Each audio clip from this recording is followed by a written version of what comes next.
आणि संवाद साधण्याचा पुन्हा एकदा प्रयत्न करण्यात जाणार आहे। पोलीस काही झालं तरी या आंदोलकांना ट्रॅक करून हटवेल अशी भूमिका त्यांची आहे, अशी मानसिकता त्यांची दिसते। पण हे आंदोलक ऐकणार का, हा सुद्धा आताच्या घडीचा सगळ्यात मोठा प्रश्न आहे। जय भवानी जय शिवाजीच्या घोषणा या ठिकाणी दिल्या जातात आणि त्यासोबतच आरोपींना फाशी द्या, पोलीस एवढे दिवस काय करत होते असा एक संतप्त सवाल जो आहे तो या सगळ्या मॉबकडून विचारण्यात येतोय, या सगळ्या आंदोलनकर्त्यांकडून विचारण्यात येतो आणि त्यामुळे त्यांची मनधरणी नेमकं पोलीस कशा पद्धतीनं करणार हा आताच्या घडीचा सगळ्यात मोठा प्रश्न आहे। सगळ्यात महत्त्वाचं म्हणजे कुठलाही चेहरा या आंदोलनाला नाही आहे आणि आंदोलनाचं नेतृत्व कुठलाही नेतृत्व करत नाही आहे, महाराष्ट्रातला कुठलाही नेता करत नाही आहे आणि त्यामुळे या सगळ्या तरुणींना समजावण्याचं एक फार मोठं आव्हान पोलिसांपुढे उभं टाकलेलं आहे। स्पीकर या ठिकाणी मागवलेला आहे, त्याबरोबर माईकमधून व्यवस्थित आवाज येत नाही आहे, आवाज जो आहे तो या सगळ्या हजारो लोकांपर्यंत पोहोचत नाही आहे। त्यामुळे आता आपण पाहतोय की या ठिकाणी भोंगा मागवण्यात आलेला आहे, भोंगा तयार केला जातोय। या भोंग्याच्या माध्यमातून आता पोलीस आयुक्त जे आहेत ते या ठिकाणी आता संवाद साधणाऱ्या भोंगा बांधण्याचं काम केलं जाते आणि या ठिकाणाहून या सगळ्या मॉबशी थेट संवाद साधण्यात येणार आहे। पोलीस यांना आपली नेमकी भूमिका काय आहे, काय कारवाई केलेली आहे आणि किती दिवसांमध्ये योग्य ती कारवाई पोलिसांकडून केली जाईल याचं आश्वासन देणार आहेत। आणि जर हे आंदोलनाला या गर्दीनं हे सगळं जर ऐकलं तर रेल्वेसाठीचा जो मार्ग आहे तो सुद्धा सुकर होईल असं बोललं जात आहे। पण ज्या पद्धतीचं हे आंदोलन सुरू आहे त्याने कुठेही पिछे हात करण्यास ही जनता तयार नाही आहे, असा एक पवित्रा त्यांचा दिसतोय, अशी दृश्य सध्या तरी दिसत आहेत। भोंगा सुरू झालेला आहे आणि नेमकं पोलीस काय म्हणतात त्यांच्याकडे जाऊया। आपल्या ठाणे कमिशनरेटचे माननीय पोलीस आयुक्त साहेब आलेले आहेत, त्याचप्रमाणे शासनाचे प्रतिनिधी माननीय जिल्हाधिकारी साहेब ते सुद्धा इथे आलेले आहेत। आपण 2 मिनिटं शांतरावली त्यांना इथे घेऊन येतो आपल्यासोबत,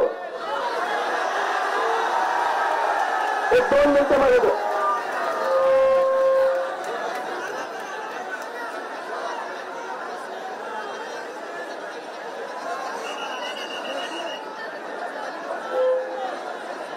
पोलीस आयुक्त आणि सरकारचे कर्मचारी किंबहुना सरकारचे प्रतिनिधी या ठिकाणी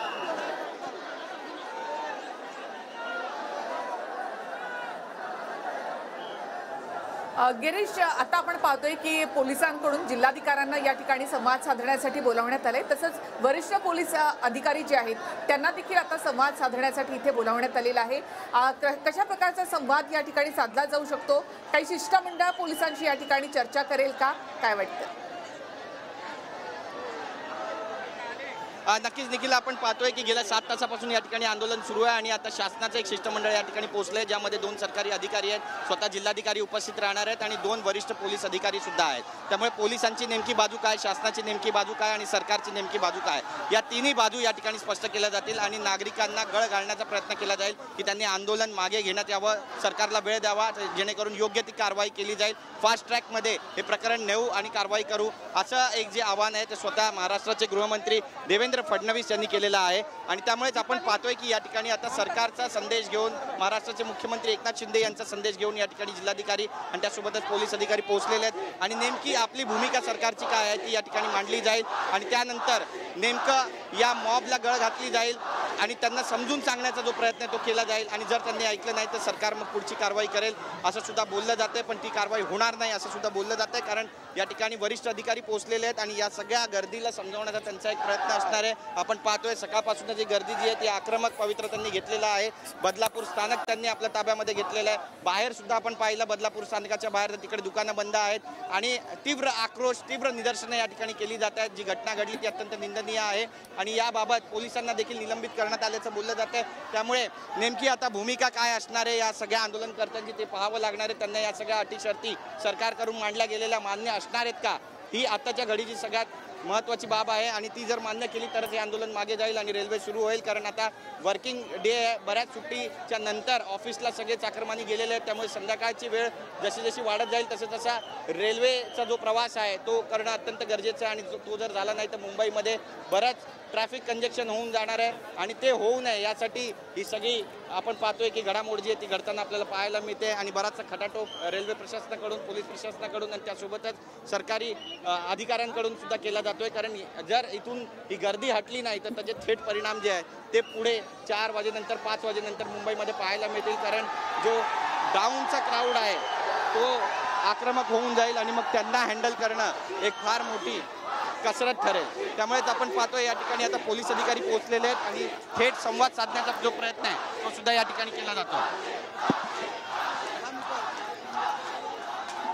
नक्कीच गिरीश, तर वरिष्ठ पोलीस अधिकारी या ठिकाणी पोहोचलेले आहेत. त्यांच्याकडून आता आंदोलकांसोबत संवाद वरिष्ठ साधला जाईल. अधिकारी आहेत, वरिष्ठ अधिकारी एकमेकांसोबत चर्चा करतायत. बरोबर आहे गिरीश, बोला. आपण पाहतोय की वरिष्ठ अधिकारी आहेत ते या ठिकाणी पोहोचलेले आहेत. राजेंद्र शिवसे आहेत, त्यासोबतच शुक्ला जी आहेत आणि सर्व वरिष्ठ अधिकारी यांनी आपसामध्ये बातचीत केलेली आहे. आरोपीला फाशी द्या अशी मागणी या मॉब कडून केली जाते. वेगळं बोलतात, तिकडे वेगळं बोलतात, तिकडे पाठीमागे वेगळं बोलतात. तुम्ही सर्वांनी शांतता ठेवा.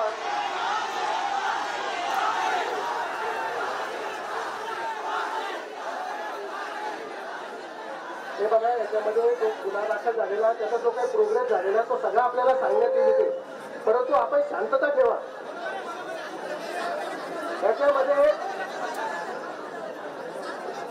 याच्यामध्ये चर्चा होणं आवश्यक आहे. काय केलं, तुमच्या काही शंका आहेत, त्या शंकाचं निरसन आम्ही इथे करण्यासाठी बसलेलो आहोत. परंतु तुम्ही जर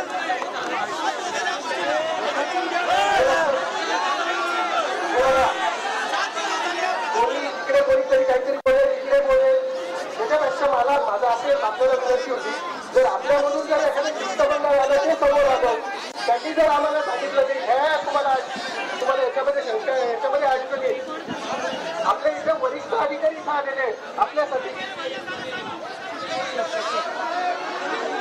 अजिबात चुकीचं आहे. हे इथं सर्व पोलीस प्रशासन आपल्यासोबत आहे.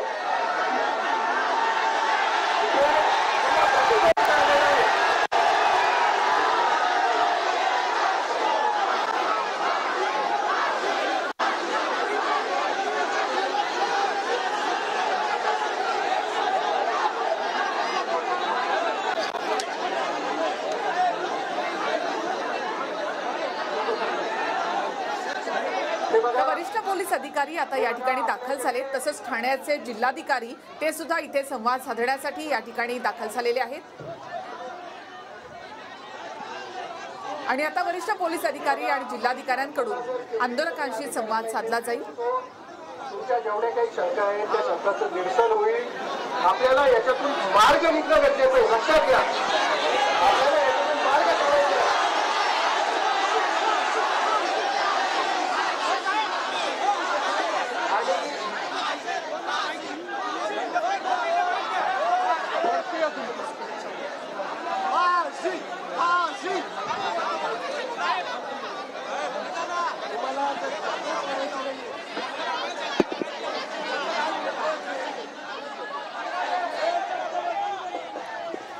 तर पोलीस अधिकारी आणि जिल्हाधिकारी इथे आंदोलकांशी संवाद साधतील आणि त्यांच्या शंकांचं निरसन या ठिकाणी केलं जाईल असं पोलीस अधिकाऱ्यांकडनं आता सांगितलं जाते. तर राज ठाकरे यांनी देखील या घटनेनंतर काही प्रश्न उपस्थित केले. पोलिसांनी गुन्हा दाखल करण्यासाठी 12 तास का लावले, पोलिसांचा